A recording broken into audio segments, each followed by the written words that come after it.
I was just blown away by the amount of grace that was involved in us meeting. I never saw him in person, so when I went to pick him up, I don't know how. My dad was asking how he looks like. I say, I don't know, I have to see. When she said the meaning of her name is hope, because I felt so lost and I felt so alone, somehow even that was like, oh, okay, there's room for hope.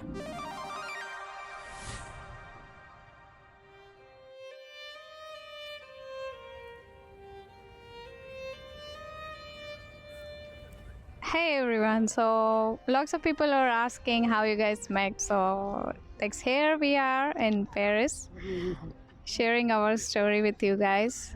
It started in 2021 when I was initiated by Sadhguru. That's how my spiritual journey starts. And one day I saw a video of Stevan on YouTube. It was by some meditator. He put it on Instagram. So I watched his video and I just took screenshot of him. I don't know why, but I just took it. And I told my sister that I'm gonna marry this guy. And my sister was so confused because as an Indian, it's too much. I never went outside for study. I never left my city, I never travel alone. And I sharing some photo of a foreigner and telling her I'm gonna marry this guy. Then she said, it's okay, it's just a movie fantasy you have from Vampire Diaries maybe. It's a whole other Elena that you have yet to meet. She was into everything, very busy. Well, I look forward to meeting her.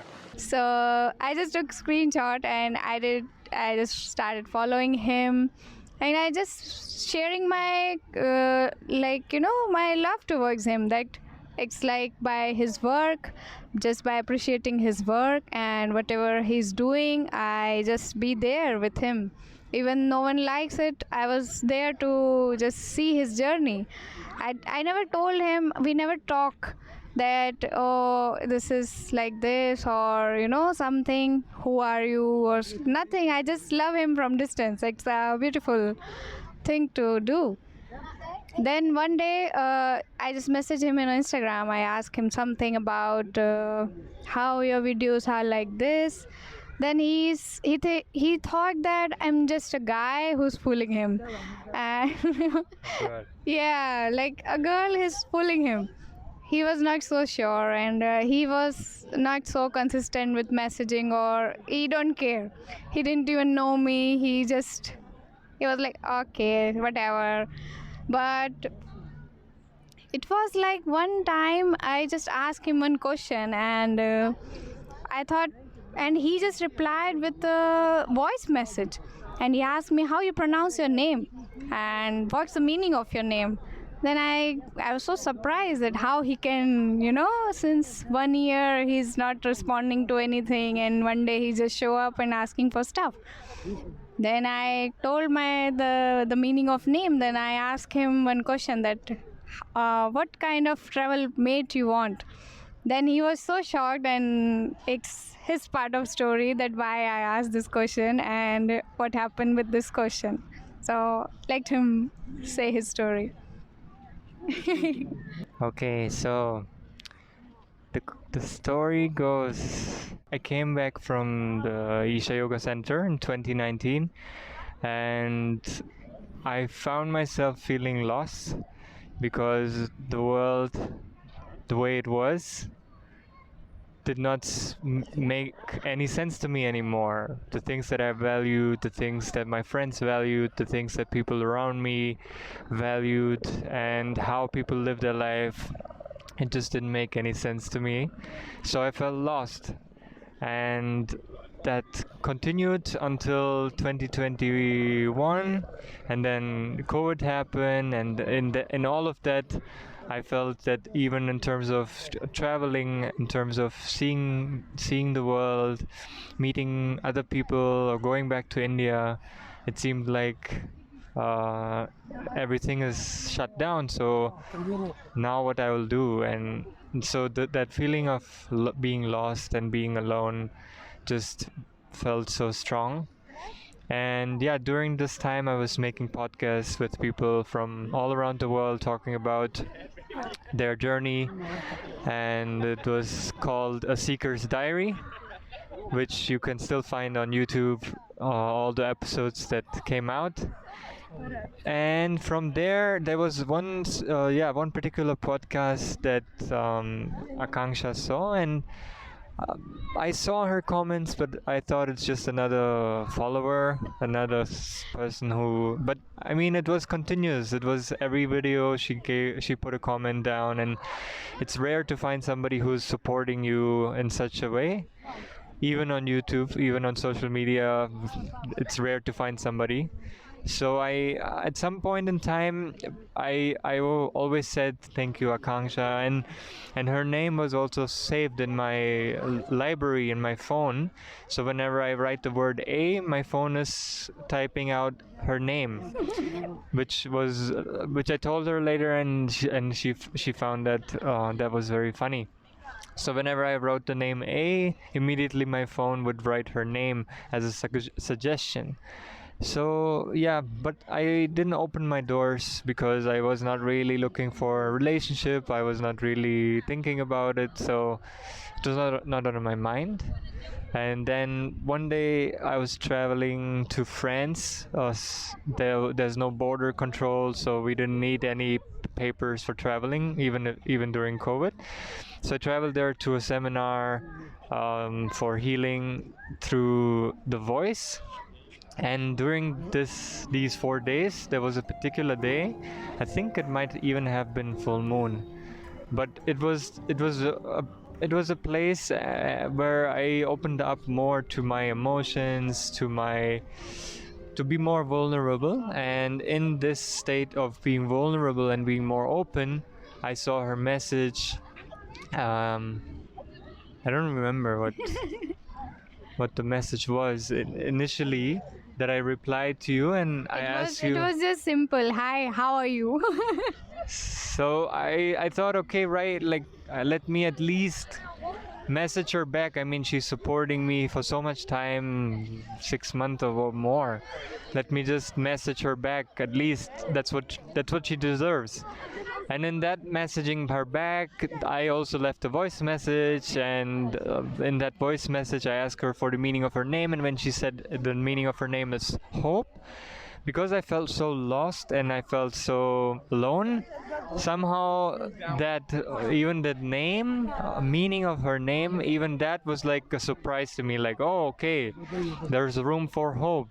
There's room to be hopeful, to hope for a better future, because at that point in time everything seemed so doomed, and family also, everything seemed so dark. So in all of the darkness that was happening in my life, there was a small light. Previously also I replied him about his stuff, but he just show up in 2-3 message and he was gone. He don't share anything. Then Yeah. I just wanted to ask, like, why he's so closed, why he's not so open. I'm knocking on his door since 6 months and he's not even responding. What, like, something must be there, that why his gates are closed, like he needs a slap or what. He don't deserve this knocking anymore. Yeah, I think it was definitely due to previous relationships and family, also my parents' relationship, and a lot of things in my life that I just closed my heart. So I didn't really bother much about other people or opening myself up to new people in that way. And yes, on that same day when she messaged me, I saw this quote by Sadhguru, and it said, "Your Your spouse your spouse is not your destination. She's just your fellow travel mate." And I thought it's so true. I saw it in my family. I saw it in many people. How people make their joy, make their love dependent upon another person, and I didn't want that to be in this way. And so after she told me the meaning of her name, she ended up asking me, and this is the same day, what would you like what would you like your travel I mate to asked be? him, yeah, how you will like, or what would you like to your travel mate to be? It's just a simple question. I don't know. It was not intentionally, but I just want to know something about why his doors are closed. So I just thought, okay, today I saw this quote, and now she's asking the same question. That's strange. I didn't see any quotes. It's a random question. So there was something that moment that made me be very curious about this whole thing, because it's I couldn't really explain it to myself, and it didn't make sense. So I had to figure out what is it. So I told her, I don't know what I told you. Yeah, he said some guy is fooling me. Are you a girl? Or some guy is fooling me? So yeah, I don't know. It was. Then I told him about, oh, I live here, I have a family, I live, I share some background, and he was like, okay. It's a real person. Yeah, I share my photo also with my dog, with my home or something. Yeah, I think I asked for some photos. I was Yeah, like, he was not believing that how can someone be like, always be present. There is no, people fluctuate, there is no stable, in his experience, there is no stable person he found in his life. So when I was continuously knocking, he is not believing. And many times it's happened when we are fed up with life, with our situations, we just close ourselves. We don't feel like there's something else can be there. It's all our experience, a bad experience followed by bad experience, and anything. I mean, maybe we put it in a box. It's not even bad. It's all no better, no worse. But it's life. yes. So in the end, we started talking, and we ended up talking on a daily basis, just writing about our life. Yeah. And it was Navratri. So I'm just sharing chants and, Devi, Stuti, some other than Isha that we usually do. So yeah, Yeah, I didn't see much outside of the ashram, so this was new to me. Also hearing stories and learning more things. waking up with different chants and mantras. Yeah, it was interesting to get a authentic version of Navaratri through a different perspective from North India, because I lived in South India in that time, and also I lived at the Isha Yoga Center, they only listen to specific chants, and they only do certain rituals which are related to, like, given by Sadhguru. So this was a new way of looking at it, and just a different way, a more colorful expression of Navaratri. And yeah, during that time there were days when we were doing we were chanting together, or we were just sitting together for some time, just in silence. I mean, over the phone, which might sound strange to some people, that you are phone call, like calling each other on video, and then you just sit there in silence. But there was a lot of emotions that I was processing at that time, and so having someone around, even if it's not in person because of COVID, it was just good to have that support, to have hope that things will be better. And then yeah, after, I don't know, another 3 months. after 3 months of talking to each other on a daily Yeah, basis, you came to India. then I was like, okay, let me figure out a way to go to India, and if it happens, then it's meant to happen, and if it's not meant to happen, it won't happen. And things just aligned in such a way. At the time that I wanted to come, it was almost not impossible, but very difficult to come. There were a lot of restrictions, and the flights, and they were pretty much only allowing Indians to go to India. And then somehow I figured out a way to get a business visa without having a business in India, and I was just blown away by the amount of grace that was involved in us meeting. And when I arrived in India, also I didn't know where I'm going to stay, who's gonna wait for me, how will her family respond, what did she tell her family, do they think about me, and like there were so many questions in my mind. Yeah, even I never saw him in person. So when I went to pick him up, I don't know how. My dad was asking how he looks like. I say, I don't know. I have to see. Somehow, the last person was him. My dad was like, "There's one more went." And I said, "No, no. I mean, he must be some, foreign guy. He's not some Indian person. He will not be visible in front of all Indians. He must be something different." The last person who came, it was him. So that's how first time we met each other on airport. Yes, very romantic place. Now we are in Paris, so maybe it's a more Yeah. romantic place. But I mean, it was like I came and we of course we just met each other. I mean, we really took some time to get to know each other. We didn't rush anything. We didn't.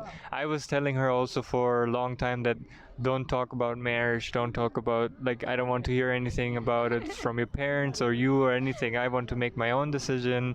And Yeah, because there is so much cultural difference. I mean, I never bring anyone home that I'm gonna marry. He never that I have a girlfriend or something. So we are like, yeah, I told my parents I have a friend in India, and he called me for some work, and I'm gonna go there and work with him.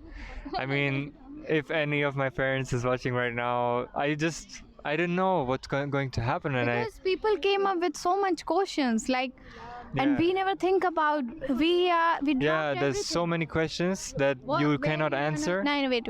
Where you gonna live? What you gonna do?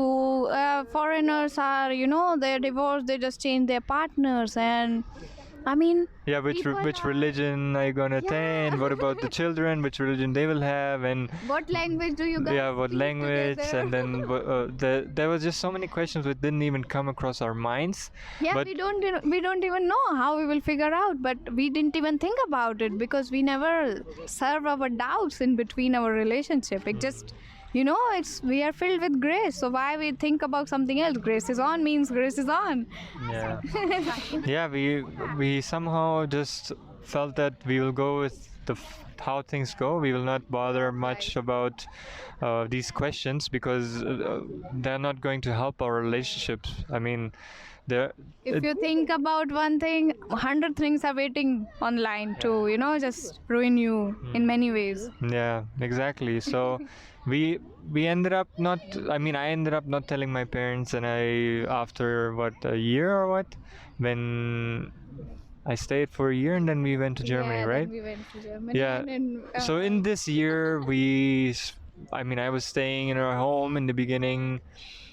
I was with our parents, and I mean, the moment I came into the house, he was already there. I didn't feel like. I mean, of course, there was a welcome. Of course, there's a certain tradition. Of course, there are certain values and things that people care about.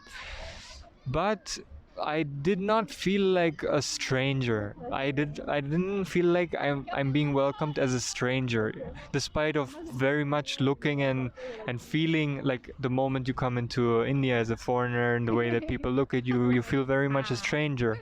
But in her family, despite of the story that we are telling right now and the craziness of all of it, somehow her family was not so much treating me as some alien. I was an alien to them. I'm sure I was, but they did not treat me like one. So I felt very much pleasant. I didn't feel that there's somebody watching me, looking at every step, making comments. I didn't. Money. Yeah.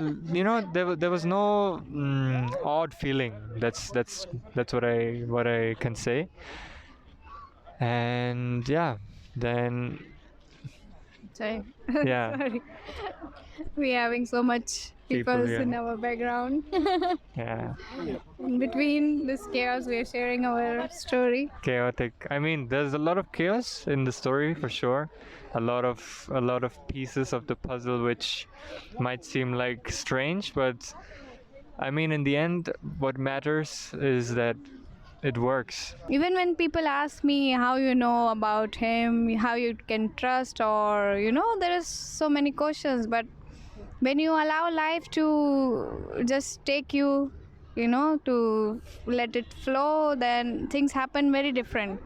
There's no doubts, there is no thoughts, there is a sacred space between both of us. So And there was a lot of space also for me. I didn't feel like I was being captured or caught, kept held in this place. I felt like, of course, I mean, I was there and it was COVID time, and I mean, I can go back home, but there was not any kind of pressure that I felt from her family or from her that, okay, tomorrow we have to get married and that's it. So I feel like that freedom I needed a little bit, because I came more from that mindset of I need that freedom and I want that space. So yeah, her family and herself have given me that yeah. space. And it's more important that how you manage yourself, how you keep yourself in balance.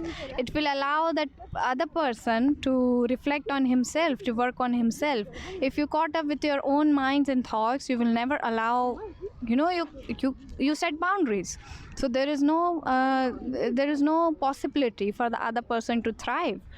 And if you keep yourself in balance, there is so much possibilities within yourself and with the other person to thrive in this chaos of life. And I think balance, sometimes it's hard to grasp, like what does it mean to be balanced. But now I feel like it comes down to, you will not do something to someone else that you would not like someone to do to yourself. And you will always treat the other person with a certain level of care.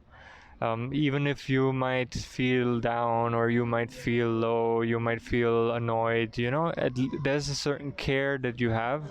So you never take that care away. You always keep that care above yourself even. And I think there's a quote of Sadhguru also where he says that your partner should always be more important than yourself. There should be more importance to that person than to yourself. These marriages, which were done in a certain way, was never about you, it was always about the other person. Both the people, if they think like this, it's about the other person, it's a beautiful place to be. When it's all about yourself, you will not know the beauty of life. There is a certain beauty for two human beings to weave their lives as one. See, if you have to really be with somebody, you have to give up a part of yourself in some way. So the English expression falling in love is very significant. You can only fall into it. You can't stand in it, you can't climb in it, you have to fall into it. Falling means some part of you has to go to accommodate another, which is a good thing for a human being to do. That he doesn't think too much of himself. One who thinks too much of himself cannot be in a love affair. And yeah, I never experienced that in my life. I mean, I never put somebody above myself, and it's something that I definitely still sometimes struggle with, because I'm still very identified with me and mine. This is mine, this belongs to me, this is yours. Because I would say, I don't want to blame it on my childhood, but definitely it has something to do with the way I grew up, the way I perceived the world, the way that school was, the way in which school I was brought up, and all the system that I was brought up. It was very much about an individual thriving for themselves. It was not about together supporting each other to thrive, which I do feel is more there in India, but it depends where. I mean, it depends. I don't know for her how it came that that was just there. Huh? Yeah. I mean, I was not that person before. When I was initiated by Sadhguru and I started my practices, then I felt something inside me which is, I don't know how to explain. There is a feeling and there is so much love in my heart, which is I even not able to experience before. And that thing actually helped me to see other person as a person, not like I own the. It's like they are individuals. They need their own space. They have their own struggles. They have it felt kind of you are there to honor their whatever they are feeling. And with Stevan, I also didn't say, okay, let's get married, everything will be perfect or everything gonna be fine. I just be there. And that's all you have to do. Just be there. Just witness whatever your person is feeling. You just have to keep yourself strong enough not to interfere in his own process. That's the thing. Yeah, I think that's very important. I needed space at that time, and I felt like in my previous relationships there was space until a certain point, but then there was an expectation of there's some transaction between two. Like I'm giving something, so I have to get back something. But with Aakanksha, I never felt that transactional part. Of course, it has to be there. Otherwise, your partner will suffer mentally, emotionally, and physically. If you don't give back, they will suffer. In that sense, not suffer, but they will go through a certain struggle because you are not there to support them. So, but that's something that you have to see. That's something that you have to understand. Depends on your partner how they are functioning. But yeah, I feel like that transactional part of I'm giving you so much, so you have to give me so much, that was not there. And there was a certain element of support that was kind of unconditional. And that unconditional support was something that I didn't even believe that was possible. So in the beginning, I was always like, I had so many doubts because I was like, how's it possible? How can someone be on all the time? How can somebody be supportive all the time? How can somebody be there? I mean, it was just not possible for me. I thought there's no such person on the planet who can be like this. So yeah. Yeah, so at last, I didn't ask for anything. I just have to be there. That's all I felt. Especially in the first year, I think that was there. And then, of course, once we established a certain, once we committed to each other, once we got married, of course, then there are certain commitments, there are certain also expectations that now we are working on. It's not like there are no expectations from her side, but I would say in the first year, there was almost no expectations at all. Yeah. And that has given me the freedom to have that trust that this will work out. Otherwise, I don't know how I will function in a relationship because I had that doubt in my head, in my heart, that this will not work out. Yeah, first I think you just have to keep your heart open. And once it's stable at a certain stage that you are within your home, that you are within yourself, present, then you will allow other emotions to come on surface. So first you have to establish that open heart space. Then it happens like what I was going to tell, that I didn't ask for anything. I just gave him his time.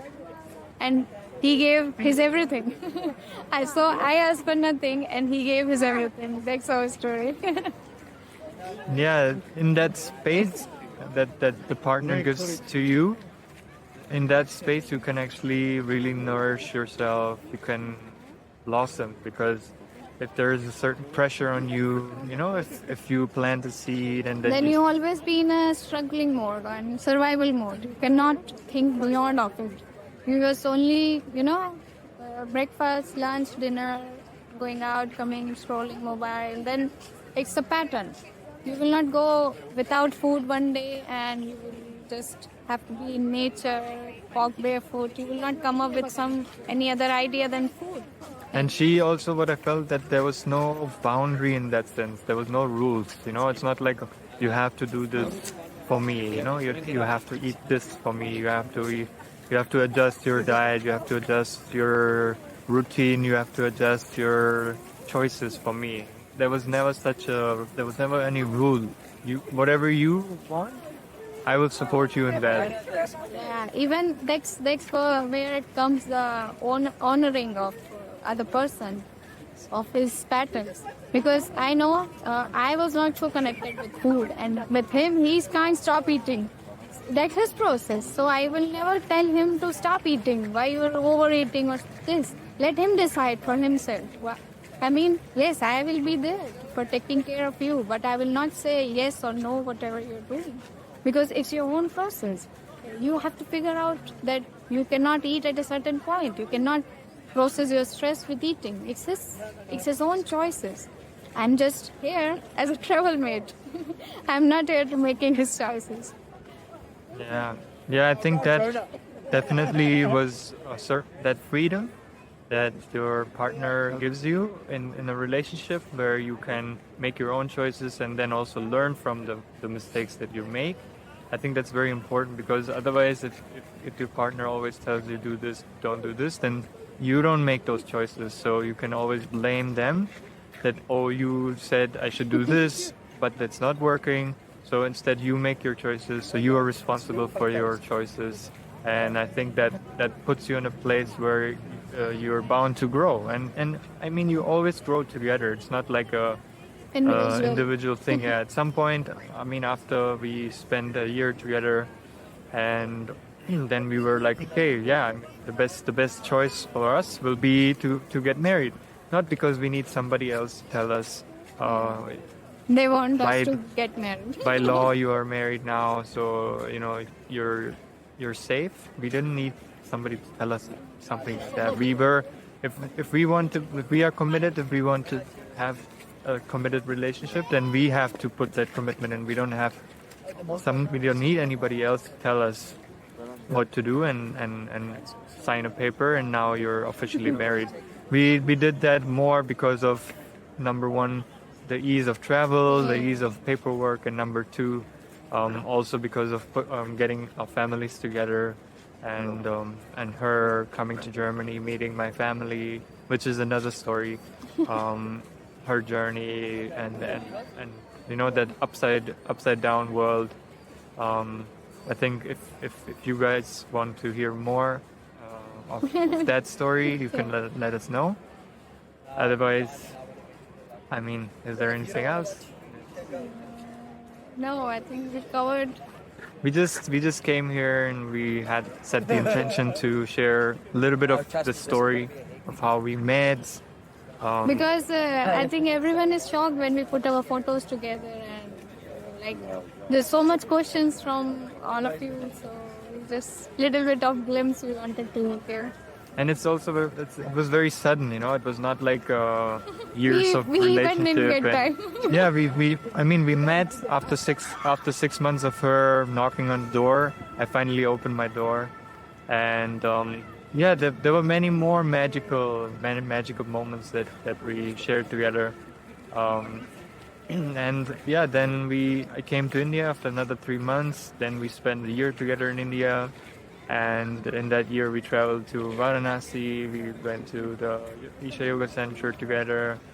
I met most of her family in that year. So much. It was a lot to process for sure. But in all of that, now it's 2024, July, and it's such a beautiful journey of growing together and supporting each other in that way. Of course, there are days where we struggle internally, where we have certain emotional turmoil, or where we are overthinking, or when things are not going well, but we might be feeling certain pain, we might feel certain anger, we might feel certain resentment. There are emotions that we feel, that we acknowledge, and we are present with, we stay present with, and we do our best to support each other in that journey. And yeah, I mean, overall, I would say that the journey together, it's really like we are on a journey, like we are travelers together on the path to explore our inner self, and it's an untapped journey. You know, there's very rare people like Sadhguru and a few other people who can tell you something about that inner journey. But yeah, I think being together on that journey, having somebody who's there to support you, Yeah, I mean, it's a beautiful part of it. and I think the balance also between the masculine and the feminine, the more intuitive, the more logical mind. So I think that In also, between both of us, I feel that I am more intuitive and he is more intellectual. I can feel certain things, and he needs a strong reason towards them. Like what's the process? Tell Yeah. me more. yes, and that brings a certain balance, which we were talking about before. That balance that you should have within yourself, but even in your partnership, that balance between the masculine and the feminine also makes your life feel more at ease, because now you're not functioning only through your mind or very strongly through your intuition. There is a balance between the two, because it also happens to her that that her intuitive side might function for a certain period of time or for certain situations, but then there are other situations when that other side needs to be there. So that's why we are talking about that balance. Yeah, that's it. Okay, thank you so much for hearing our story. And if you enjoyed the video, then make sure to give it a like and make sure to subscribe to the channel so you don't miss any other videos. Alright guys,